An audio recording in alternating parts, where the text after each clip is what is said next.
Get ready. 5 seconds.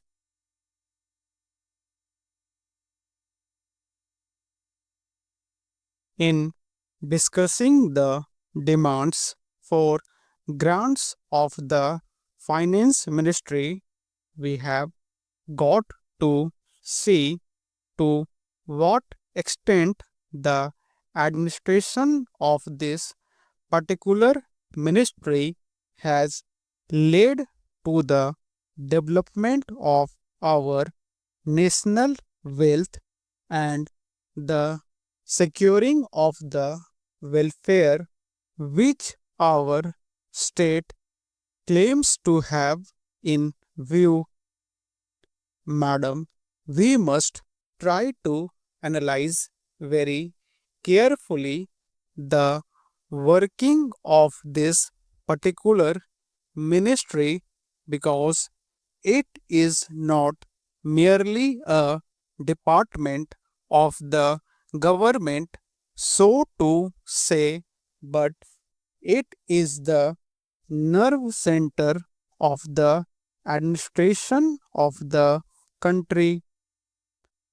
I would like first to refer to the role of foreign capital because in determining the manner in which the permission of capital issues has been granted by the particular administration, we should keep in our mind to what extent the interest of our nation have been served.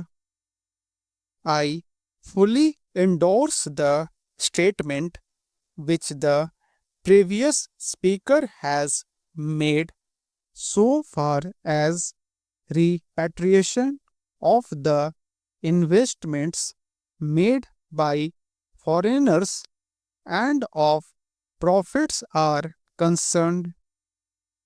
We have dealt with this topic quite a number of times, and I do not want to reiterate anything apart from only supporting what the honorable member who just now spoke said.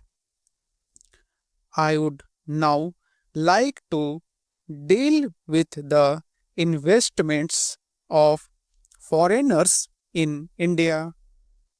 Madam, the government of our country accepted the proposition that in allowing foreign investment, it should come in only in such industry and such form of production wherein our national investors will not come forward and in which technical skill is wanted.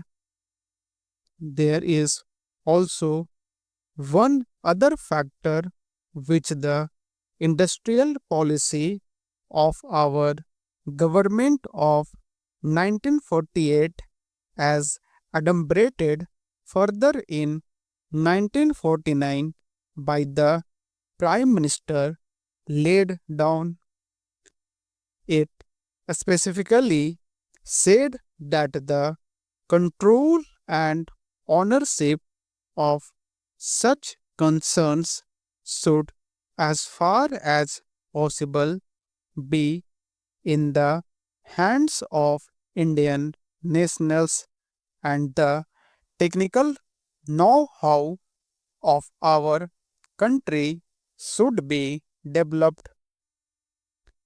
I would like to emphasize the figures that have been put forward for the last few years from 1947 till the end of 1952 or the early part of 1952, it has been reported that rupees 19 crores of foreign capital have been allowed to be invested in our country.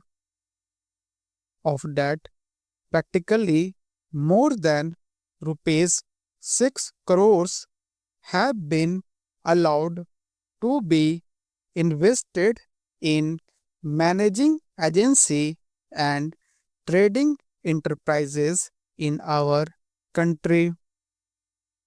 So far as the government policy is concerned, we find that a sum of rupees 4 crores has been allowed to be invested this year.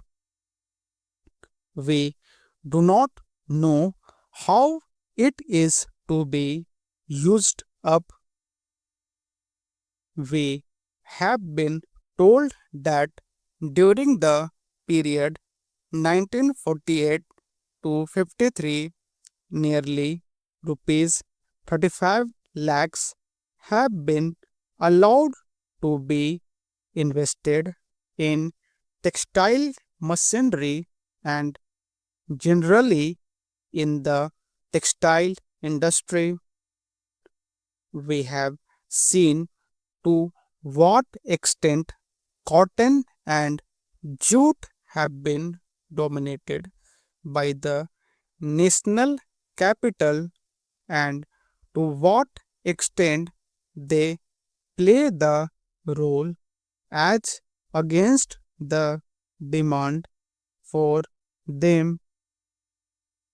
We know further what the government is doing in regard to these industries and how the Indian counterpart in these industries are behaving. Then why this further penetration of foreign capital? Even in regard to the expansion scheme, we find that paints, soaps, electric fans, and machine tools are some of the industries where the government is allowed foreign interest to establish or expand their factories.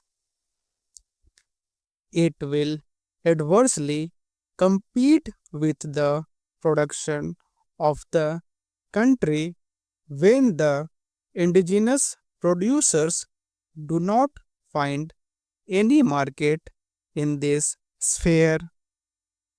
Therefore, we have got to see to what extent the capital issue has been regulated by this government and particularly by the finance department so that the national well-being of the country could be guaranteed. Then we have got to look into the fact as to how far the new industries are allowed to function. So far as the oil refineries are concerned, some of them have been established and some more are going to be established very soon. In the control of the administration, the Indians have no share. There are only preference shareholders and they have no voice in the management. So far as the administrative aspect in this industry is concerned, The most important part of it is the technical know how. They do not guarantee that they will train the Indians. That means they say even after 20 years we will have to face the problem of this know how in respect of the oil refineries. I do not know why the government are showing softness to foreigners in this matter. Then we have another investment in collaboration with the Indian chemical industries for the manufacture of civil explosives. Here, as far as I have gathered, only 20% is going to be Indian capital.